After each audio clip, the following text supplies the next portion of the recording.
HighBridge, a division of Recorded Books, presents What a Body Remembers, a memoir of sexual assault and its aftermath, by Stefano, read by Nicole Poole. How she might have done things differently, but didn't. How it is too late to change things now. How it isn't. Larry Levis, Elegy with a darkening trapeze inside it. Say there is nothing I won't do to live. Alan Shapiro, The Sunflower.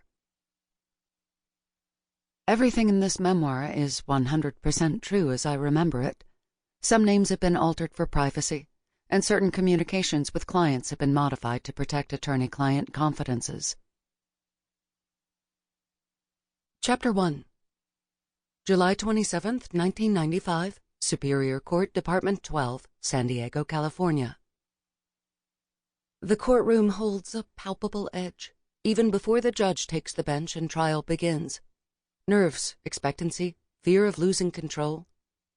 I always dreaded trial, fretted about it, wore myself out trying to anticipate all that might go wrong, where the prosecutor might trip me up, destroy me. But the moment Judge Hirsch opens the door from his chambers and the bailiff's voice booms, "Please remain seated and come to order," the angst evaporates. Battle has begun. We've already impaneled the jury, and they sit in the box, 12 of them, and 2 alternates, dutifully gripping notepads and pens. They look at me, Steele glances at my client. They are curious, ready for the show to begin. The deputy district attorney goes first with his opening statement. A brutal assault in broad daylight in a bank parking lot. Female victim pistol-whipped with a .45 automatic. Facial injuries. Purse wrenched from shoulder and attacker fled. Victim called 911, described her assailant. Black male, late 20s, muscular, 6'2" or 3. Fled in a white Buick. My client, Dwayne Sayers, is stopped 2 hours later in a car meeting this description. On the passenger seat sits this woman's purse minus her wallet and a few other items. Dwayne is arrested. My opening statement is more vague. As a criminal defense attorney, I cannot tell the jury that the evidence will show and then fail to deliver. As a criminal defense attorney, I can never quite be certain what the judge will let me get away with. In this trial, I know my client can't testify. This is for 2 reasons. 1, he is likely guilty, and ethical rules prohibit an attorney from putting on perjured testimony. I don't know for a fact that Dwayne is guilty.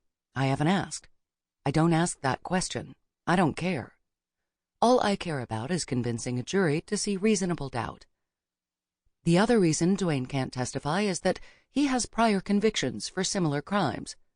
If he testifies, the DA is allowed to impeach his credibility as a witness by bringing up those prior assaults. Once the jury hears about these, they will assume he is guilty. No question. Dwayne has served time in the toughest prisons in California. Folsom, San Quentin, Pelican Bay. He's been in custody 5 months, held on $250,000 bail, which he has no chance of posting. Because it would be prejudicial for the jury to see Dwayne in his county jail uniform, I have obtained a dress-out order, requiring the San Diego County Sheriff's Department to dress Dwayne in the clothes I have provided. Tan khakis, long-sleeved, pastel yellow button-down, sweater vest, loafers. Mr. Rogers' clothes.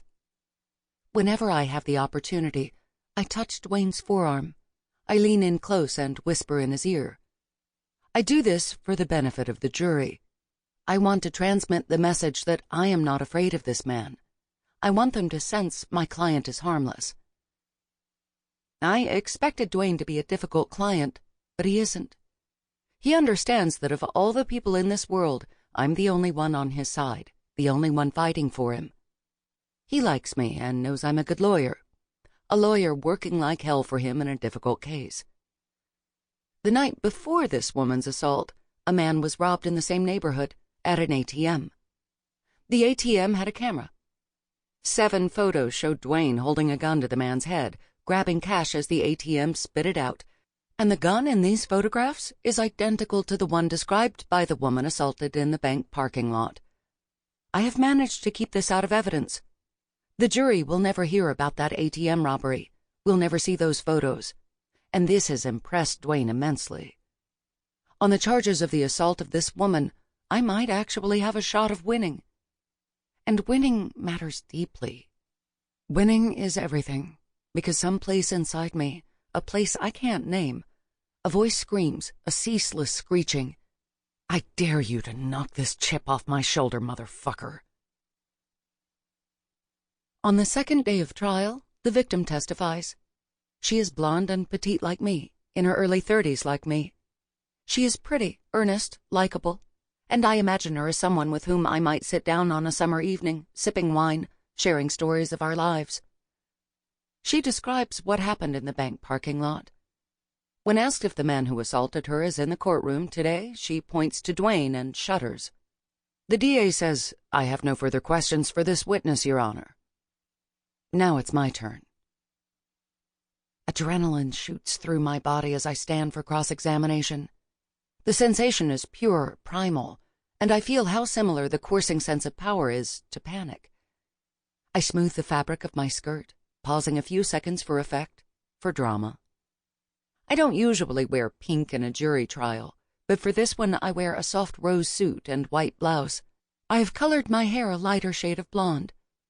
I want to juxtapose my innocence with Duane's Mr. T-sized physique. If this little blonde lady in pink isn't afraid of him, he must be innocent. No testimony can convey the force and scale of an assault. The questions are not designed for that. The strategy of the prosecution is to simply lay out the pieces, to connect the dots, to create a sequence that makes it as easy as possible for a jury to see things their way. The strategy of the defense is the opposite, to raise questions, to undercut certainty, to create as much doubt in the minds of jurors as possible. On cross-examination, control is critical. You must permit the witness to answer only with a yes or a no, a response that you, as the framer of each question, dictate. Done correctly, a beat emerges, a rhythm, a song. Cross-examination is an art. When you described the man who assaulted you to the police, you didn't say anything about him having tattoos, did you? No, she says, already sounding less confident than when the DA questioned her, when the narrative of the case was going her way. I have already elicited testimony from the arresting officer indicating that my client has numerous tattoos on his arms, one of which in 2-inch cursive letters on his left forearm reads, "Trust no bitch." It's because of this tattoo that Duane will wear only long-sleeved shirts during trial. In fact, sitting here today, it's your recollection that the man who assaulted you didn't have any tattoos? She pauses, bites at her lower lip. Yes, that's right. I can tell she is confused, has no idea where I'm going with this, and that this blind spot disquiets her. I drop the subject. I don't need her for anything else on this point. A good defense attorney doesn't try to get the witness to agree with the ultimate point. Instead, she uses the witness, takes what is needed, and moves along. Then she drives the point home in the closing argument.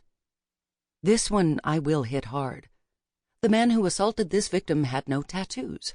My client has many tattoos. This, I will argue, creates one of many inconsistencies in the facts, and these inconsistencies trigger reasonable doubt. And if a juror has reasonable doubt, the juror is obligated to vote not guilty, obligated to set my client free. I will pound this point hard, even after I had Duane remove his shirt in the hallway outside Judge Hirsch's chambers at the last recess so I could inspect his tattoos for myself. All of the dark ink is nearly invisible against his black skin. Having Duane remove his shirt for the jury as demonstrative evidence would only make them see it from the victim's point of view. You can barely see the damn tattoos. In spite of this, I will smash my point home. I move on to my next topic. The assault happened quickly, didn't it? Yes, the victim says. You only saw the man who assaulted you for maybe a minute, correct? Correct, she says, voice sheepish now. And you were scared while it happened, weren't you? Yes, I was. Enough. That's all I need. I pause, let this information linger in the ears of the jury, pick up a wax-coated Dixie cup on the defense table, fill it with water, let the tepid liquid slide down my throat, then crumple the thin paper in my hand. In closing, I will argue to the jury how fast the assault happened, how terror disarms the senses, how easy it becomes under such circumstances to make a mistake, how this alone should make these jurors give serious thought to whether there is reasonable doubt the man who perpetrated this brutal assault was in fact Dwayne Sayers. It is uncharacteristic of me to be so confrontational unless I'm in court. I abhor conflict in my daily life, do everything possible to avoid it, even if that aversion turns me into a doormat. But it's a price almost worth paying, because I don't know how to do conflict, don't know how to stand up for myself without feeling like a shrill petty bitch. But in my rose-colored armor, inside the well of a courtroom, I get to play a role. I get to pretend. And more often than not, when I pretend, people believe me. As I continue my pummeling, that voice in my cold, dark place tells me I'm evil, that I am on the wrong side, that this woman on the witness stand is hurting, and my mauling is making her suffering worse. I tell that voice to shut the fuck up, and though it quiets, the message still resonates, and I can't help but wonder how she feels, whether she feels the same way I had. Chapter 2. This is the story of the night I died. The night of the footsteps of the harmless, pale-haired man jogging down a sidewalk. The night I walked home from work in darkness. The night he turned into my hallway. The night our eyes locked and he showed me the knife in his hand. This is the night that still possesses my body. It was just a small tragedy, and yet it wasn't. It was like falling into a well. Distant and far away is a glimpse of light, but there's no way to reach it. You're still you, just not the same version. You're stuck and can't climb out, can't even begin to know how to get out. And though there are people up there, people who want to help, those people don't know how, and you don't know how to let them. So you stay stuck in that deep, dark, cold place that has swallowed you. After the night of the footsteps, I wanted to feel the strength of others, wanted to use it, to make it mine until I could get my own strength back, or contrive some new strain of that thing called stability, personal power. But I couldn't find it. Not in the lover I wore out with my clinging need, not in the mother who promised only to make it worse, not in the brilliance of the university where I pretended to belong, not in the department of gun-wearing, baton-toting cops among whom I orbited 25 hours each week. They were all strangers. So, in the days, weeks, months, years following my brief meeting with the man and his knife, I learned something I didn't want to know. Beneath the narrative of our days, there is another story, a story we don't get to write. Chapter 3. May 29th, 2014. Moving Day, San Diego, California. Nearly every inch of the 700 square feet of my new apartment is covered with boxes. My best friend, Janice, stands by my side, poised as she has been all day to take command in the event of my unraveling. The movers have gone, and I've officially left the man with whom I've shared the last 14 years. Now, all that remains is the task of unpacking. The easy part, really.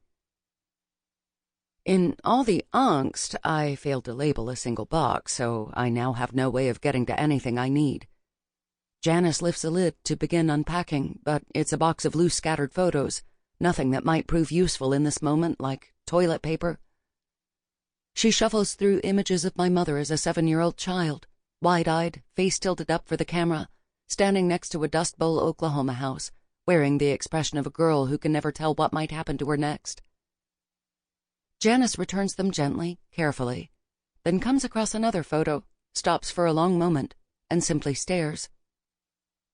"Who's this?" she asks. I peer over her shoulder.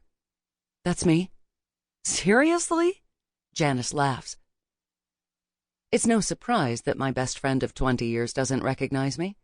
In the photo, it's spring 1984, and I am 19 years old.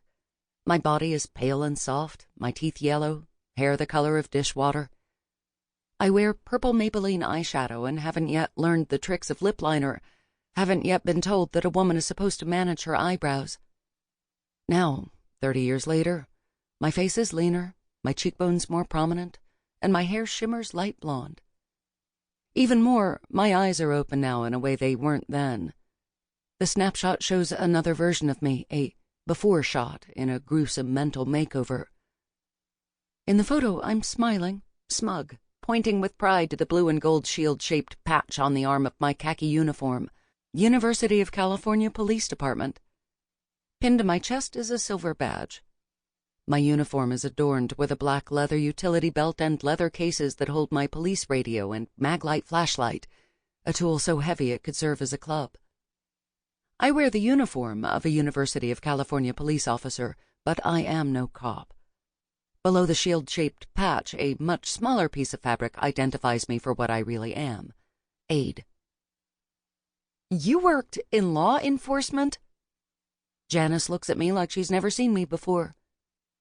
Janice is one of the best criminal defense lawyers in the city, a woman radiating softness and warmth, but with combat-like trial skills. She once shredded a seasoned hard-ass FBI agent on the witness stand with such finesse, she made the agent cry.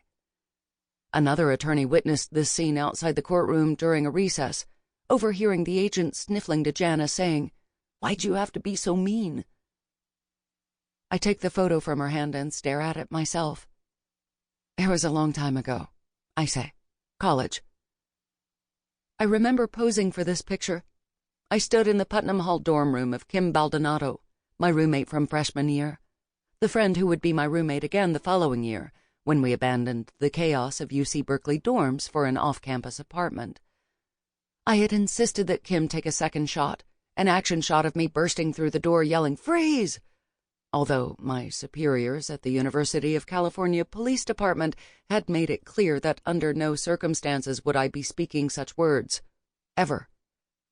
As a UC Police Department aide, I would act in a non-confrontational capacity, serving as another set of eyes and ears for the real police officers of UCPD, patrolling campus and surrounding neighborhoods, calling in suspicious activity on my police radio.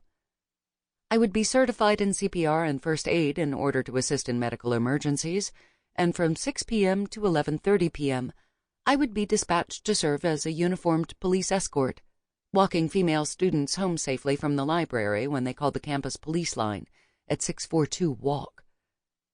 I would work the department's lost and found room and staff the bike bureau, selling bicycle locks and issuing licenses. I would do this 25 hours each week, calendared around my class schedule. It's funny what we remember and what we don't. I remember posing for this photo. I remember sitting in the kitchen with my mother listening to fragmented stories as she handed me her childhood photos. But what I've forgotten is the name of the man who changed my view of the world, the man who taught me the most shattering lesson, the man who would teach me that lesson a mere 3 months after this photo was taken. That man's name, no matter how hard I try to reclaim it, has vanished. Summer, 1984. Chapter 4. Berkeley, California, July 19th, 1984. I have no particular skills or qualities that make me a good police aide. I'm 5'2", 110 pounds, and afraid of guns. I'm not especially graceful under pressure and am ill-equipped to handle any kind of emergency, a fact I've demonstrated more than once. 2 months out of training, I witnessed a small grass fire next to Sather Gate in Sproul Plaza. I ran toward it, screaming the code for fire into my radio, clueless as to what I might do when I reached it. A crowd was gathered, people standing, arms folded across their chests like they were watching a show. Only after I pushed my way through did I finally see the Berkeley Fire Department's fire prevention officer. It was Earthquake Awareness Month, and he was making a safety presentation, demonstrating the proper way to use a fire extinguisher, shoot from the base of the fire and move up. The crowd laughed as I called in, 1022, cop code equivalent for never mind. Within the hour, the head of the UCPD aid program radioed me with instructions to come to her office. She politely reminded me of the directive to use a calm, steady voice at all times. My screeches over the radio had caused everyone in the department to jump out of their skin. My working-class parents always made it clear that if I wanted money, I had to earn it. So I have held jobs since I was 12, cleaning houses, babysitting, then graduating in my teens to work retail at the mall, hostess at a fish restaurant, answer phones at a law firm. Working for the University of California Police Department is my first post carrying any real responsibility. Located in the basement of Spruill Hall, UCPD has primary law enforcement jurisdiction for the university. It's a full-service state police agency, and officers receive the same training as city and county peace officers throughout the state, plus additional training to meet the needs of a campus environment. It's an agency I joined with pride. I wanted this position because making friends at Berkeley had proven difficult, and I needed to connect with something bigger than myself. As an incoming freshman, I had endured rush to join a sorority, chattering with hundreds of young women, tolerating skits and songs, a smile plastered on my face to prove how worthy I was, how much I belonged. It had been explained that during rush, would-be pledges gradually cut sororities from their list of choices, while sororities simultaneously cut prospects from their own lists. On the final day, this process would leave each girl with the names of 2 sororities who sought them as a pledge. Then the applicant would choose which of those 2 sororities she wished to join. On the final day of rush, I tore open the envelope containing my computer-generated form, the all-important piece of paper that would reveal the Greek letters of the sorority where I would join a house full of new sisters. Around me, girls jumped up and down, hands covering their faces, some of them screaming with joy. But as my eyes scanned the page, my mind steeped with confusion. My form was blank. I walked across the creaking floors of Hearst Gymnasium, showed the empty page to one of the young women administering rush, and told her I didn't understand. "Oh," she said with a flash of embarrassment. "Wait here." She moved quickly for help while I stood alone, shifting my weight from side to side. The head of rush walked toward me, her face serious. She took my paper, then ushered me to a pair of brown metal folding chairs at the side of the room and suggested we sit down. "This almost never happens," she said, voice sympathetic, "but you didn't get in." When I didn't say anything, she added, "No one picked you." The look on her face said she was prepared for tears, for sobbing histrionics over this devastating event. And it's true, I was stunned, that I felt waves of humiliation coursing through my body. But I was raised to keep quiet, and I wanted to play the good sport, the easygoing woman who wasn't flustered by minor events like wholesale rejection. "Oh," is all I said. "Okay." I was too dumbfounded to say anything else. I slipped away, returning to my Stern Hall dorm, the room still deserted because I had arrived early for rush and the semester hadn't yet begun. I didn't know it yet, but that event would mark the beginning of my separateness, my sense of isolation. It reinforced my belief that I didn't belong on this campus, that I wasn't smart enough, wasn't pretty enough, that I was inherently flawed and unlikable. But becoming a UCPD aide had changed that. By joining the police department and putting on that police uniform, I was seeking to reinvent myself. Lonely young woman lost in sea of 30,000 students converted into member of a powerful tribe. Weakness morphed into strength. Powerless transformed into powerful. Sure, the badge might belong in some cheap dress-up costume purchased at a drugstore for a kid who wants to play cops and robbers, but for me, it was an emblem of coolness, of belonging, and I needed to belong somewhere. I studied hard for my written police department test because the lexicon in a police department is different. We say vehicle instead of car, affirmative instead of yes, negative rather than no. And speaking in code feels good. It means we are special, different. There is us and there is them, and it feels so much better to be part of us. I prioritized the test over my midterms, made flashcards, tested myself until I knew them all. The 10 codes, the 11 codes, 1023, stand by. 1097, arrived at scene. 1199, officer needs help. Code 3, expedite cover. I learned military time, police alphabet. Adam, Boy, Charlie, David, Edward, Frank, King, Lincoln, Mary. Then the California Penal Code. Vehicle Code, Health and Safety Code, Welfare and Institutions Code, Battery 242, Assault with a Deadly Weapon 245, Armed Robbery 211, Kidnapping 207, Torture 206, Rape 261. In Berkeley, the codes floating over the radio most often were Penal Code 148, Resisting Arrest, and Welfare and Institutions Code 5150. Crazy. I studied so hard because I longed to be like the officers and sergeants and the more senior aides, also capable and self-assured, ready for anything, itching for a good call to sound out over their radios, preferably something bloody. All night long I walk, on alert among the sly shadows, rescuing other women from the library, escorting them to the safety of dorm rooms, sororities, apartments. Elise at International House going to 2401 Bancroft Way, Catlin at Alumni House going to Zellerbach Hall, Gina at Haviland Hall going to Oxford Street and University Avenue. I am savior only to women. No man has ever called for an escort home. My police uniform is a superpower, and wearing it allows me to do what other women cannot: walk alone down a city street, roam the darkest corners of campus, tromp through the dirt alongside pitch-black Strawberry Creek, leaving only boot prints behind me. When I appear in uniform in public, I adopt the stance I have been told demonstrates authority, a pose that says I am to be obeyed, that I am not to be fucked with. Spine straight, shoulders back, head high, feet apart, face unsmiling, eyes serious. If I am standing still and really want to make the message clear, I'll cross my arms over my chest. Male aides and officers don't need to think about the stance.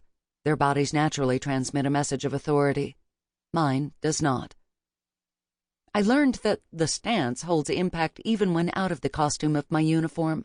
I have adopted it on and off campus while wearing my regular university student clothes of jeans, sweatshirt, backpack. The stance makes me feel strong, in control, almost powerful. Patrolling the dark shadows of campus and surrounding urban crime-ridden neighborhoods, I am not afraid. I've been born into a new world. I know I am suspect, that many people at UCPD expect me to fail, that some even want me to.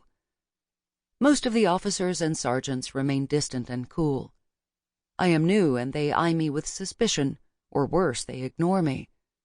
I am naive, but want desperately not to be. I am determined to prove myself. Freshman year, dancing in the pit of the Greek Theater, I watched Annabella of Bow Wow Wow singing I Want Candy, stalking the stage in her mohawk, her savage confidence palpable. God, I wanted to be her. So I tried to grow more bold. It was an act. But sometimes we have to pretend until we become the person we're pretending to be, right? I got a haircut. I kept my dirty blonde bob, but had my bangs cut into spikes I made stand straight up with hair gel. Part sorority girl, part punk rock chick. People weren't sure what to make of me, and I liked that. Liked keeping them off kilter. That was another motivation for becoming a police aide. Defiance. You? People would think. You can't do that job. You can't protect women. You can't walk home alone through the Berkeley streets after a shift. Oh no? Just watch me, motherfuckers. 10:45 p.m. The shift is nearly over, and I plant myself on one of the wooden benches in front of Dwinell Hall, close to the station. If there are no more calls tonight, I will sneak inside, maybe get home early for once. Sitting while on patrol is strictly forbidden. Aides are not to contribute to the cliché of the lazy donut-eating cop. But I have easily walked 9 miles tonight, and my back is screaming. A blister is rising on the arch of my foot, and it is dark, and no one is watching, and I can patrol just fine with my goddamn eyes. My radio squawks, and a voice speaks. Dispatch to 155. Shit. My hand clicks the mic, and I lean in it to speak. 155, I say. Since the fire incident, I have learned to lower my voice an octave, to suppress my natural valley girlish, oh my God, tone, to emulate the cool, unflappable tones of Channel 1, the police radio channel used by the real officers. What's your 1020? West side of Doe Library. Check. You have an escort waiting, main entrance to Moffett Library, wearing jeans, red backpack, name is Cindy, headed to Chi Omega. 10-4, I say. Sample complete. Ready to continue?